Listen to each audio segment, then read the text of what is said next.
I'm Rob Skinner, and this is the Rob Skinner Podcast. In today's episode, we're talking about the mountains that God allows into our lives and why they're not there to stop us, but to shape us. Jesus said it only takes the faith the size of a mustard seed to move a mountain. Yet so often the mountain seems so much bigger than our faith.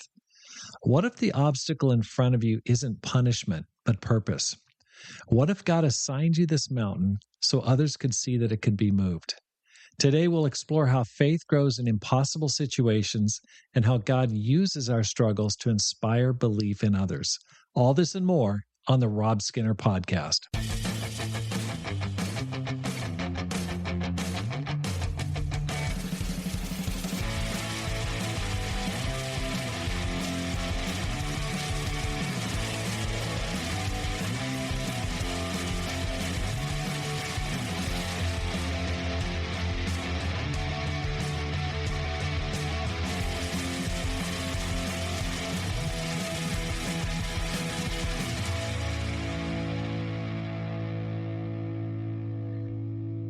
Welcome back to the Rob Skinner Podcast. My goal is to inspire you to live a no-regrets life, make this life count, and multiply disciples, leaders, and churches. There's a quote that I absolutely love, and it comes in my power pack, my scriptures and quotes that I keep with me all the time and go through it.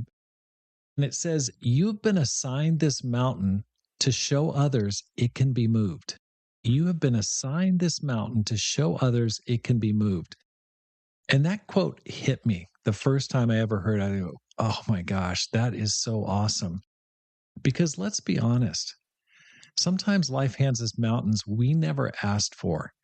A health challenge, a financial setback, a broken relationship, a ministry that just won't seem to grow or won't seem to move, feels stuck. And we look at it and think, God, why me? Why this mountain? Come on, Lord, help me. Throw me a bone, please. But maybe the answer is it's because God trusts you to show others that it can be moved. And that shift in mindset is so huge. It's really, really big. Remember the scripture in Matthew chapter 17 and verse 20? Jesus says, "Truly I tell you, if you have faith as small as a mustard seed, you can say to this mountain, 'Move from here to there,' and it'll move. Nothing will be impossible for you." Jesus said that faith the size of a mustard seed can move mountains. But before the mountain moves, something happens inside of us. God often assigns us a mountain, not just so it'll move, but so that our faith will move, so that we will grow. Sometimes the mountain doesn't change right away. The job doesn't improve. The illness doesn't get better. The person doesn't come around. The child doesn't return from falling away. But God uses the mountain to change you. That's so important. When your situation seems unchangeable, your perspective can totally change.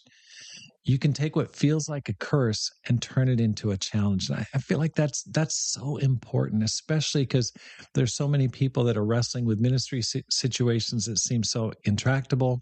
There's marriage issues that just feel like they've been there such a long time. And instead of saying, "Why me?" you start saying, Let's watch and see what God can do through me. Maybe He gave this to me for a reason. Maybe I'm the person who's going to have the breakthrough.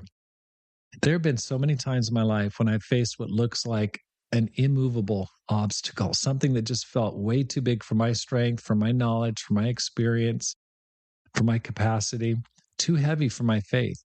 But looking back, those were the times when I grew the most, when I prayed more deeply, when I leaned on God instead of my own ability, when I just was forced to pray, to go on prayer walks. And those mountains, eventually, they did move.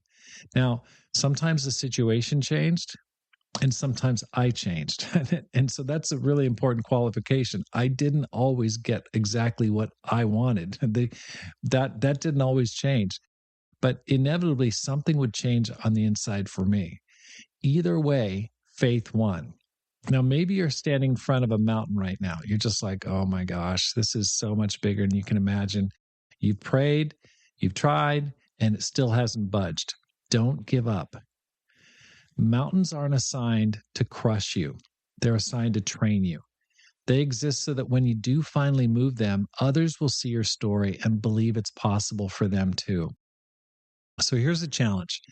Stop labeling your mountain as punishment. Stop whining and complaining. Oh, why, God? Why? Listen, you got to change your mindset. It starts with a shift in the mindset, and stop viewing it as a curse and view it instead as an opportunity, as a blessing, as a challenge. Start viewing it as a purpose.